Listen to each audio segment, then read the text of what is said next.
عليهم شهيدا ما دمت فيهم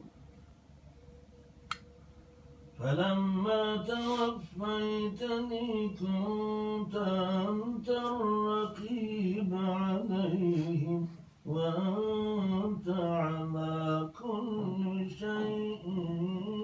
شهيد إن تعذبهم فإنهم عبادك وإن تغفر لهم فإنك أنت العزيز الحكيم قال الله هذا